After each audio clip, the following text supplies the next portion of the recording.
All right, gang.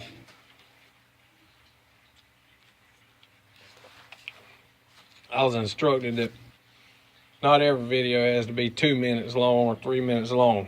So I'm gonna try to stumble through this instructional period and explanation of why it's vital to have a good layout table that's solid and stable and consistent. If you're fortunate enough to get a beast of a layout table like we have, first things first, you'll want to level it. X and Y, both directions. And try to check it periodically and make sure it's level if it's not on a slab or if it's in a situation where it may get bumped with a forklift or anything like that. Okay, then once you get it leveled, what you're gonna wanna know is your dimensions, X and Y, as far as your tabletop goes. And we're fortunate with this guy because it's flat. And we know it's about 3x8. I think it's 3x8. But anyway, that's not important for right now. What I'm explaining to you is it was a real life situation where a co-worker of mine had a product to build, and he has a layout table, and his layout table is 72 by 96. And I'm gonna be all over the road on this video, so you may have to rewind and fast forward and cuss and spit a little bit. They may add their tails out of it. Okay, so anyway, what he had to build was basically a cylinder,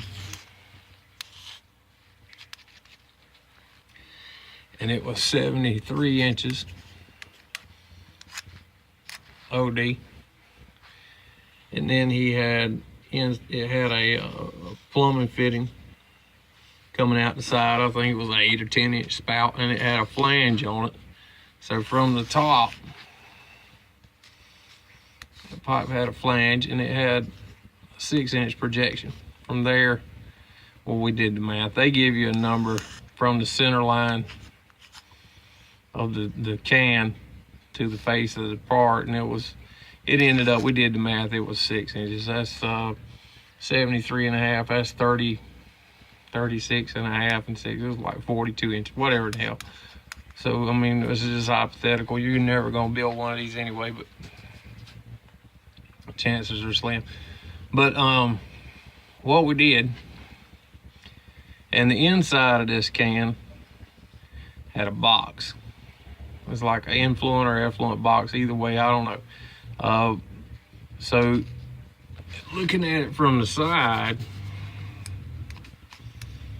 he had this, and then the box come in, and it was walled on 2 sides and on the bottom. And lucky for him that box protruded. Well, that's wrong.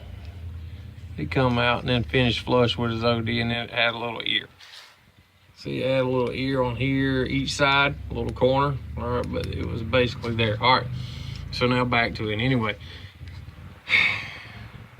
to build this without it scalloping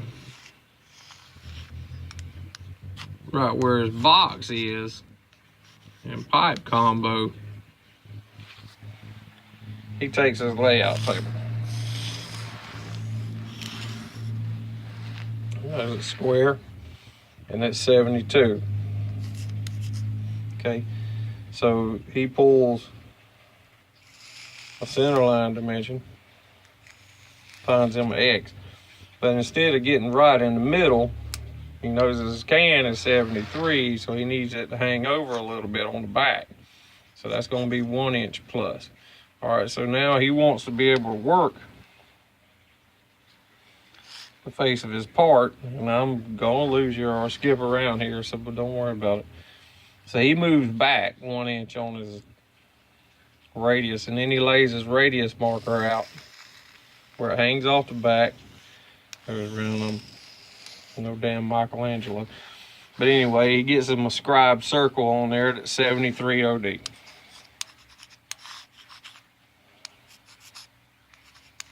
Okay, now he takes his can This is just marks now. He knows that's the outside of his box, his can. And he's got his center line here, and he lays out where his box goes. In this case, it was 28 inches wide. We'll use that hypothetical. 14 inside on each side. 14, 14. All right, so, and then he had a 1/4 inch side panel. So, that being said, now, he lays his cylinder out on his scribe line, and he has his hole cut in it, and he can insert his pipe in there. Now, this box has a bottom in it here. So when that pipe gets in there, it's gonna be virtually impossible to weld around the bottom of that pipe. It's closed off. It's a blind edge. If you don't do a trick with smoke and mirrors, you're never gonna get that bottom. So anyway, I instructed him to put his pipe in first and weld around the bottom. I'll scoot the thing off the edge of the table where he can reach under there and weld under the bottom. Then put it back and get his OD right. But in the meantime, lay his box out. Go ahead and drop it down inside the can. And set his cylinder back up. Match the radius. Match his box up with his chalk lines. And now he has an object that's basically just like his print. Important part is back here at these points. Is space that wrapper up so it doesn't sag and have any little scallops in it. And it's maintaining his round. And then all he has to do is tack his box along the sides. And then you can drop in from the top, weld your internal cylinder there, and weld the top of your pipe. You'll have all that good to go, but it's tacked off hard now. But the problem with the layout table is the benefit of the layout table, matter of fact, what I meant to say, is he's got his nozzle sticking out. And he's got his parts centered up on his table. And he knows the 73 and the 72, and he knows all his numbers. Now, with his table being flat, level X and Y, he can place his flange on with a prescribed offset for the weld around the inside of that flange. And as you're looking at it from the side,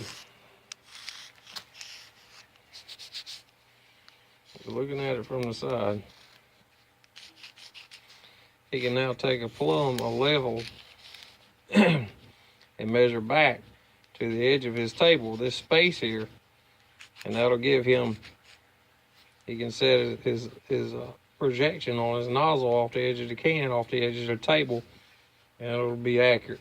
So pretty much he can build the entire project on the tabletop. Any questions? Like, share, subscribe, comment. This is Mo, damn it. Tire Creek Ironworks out.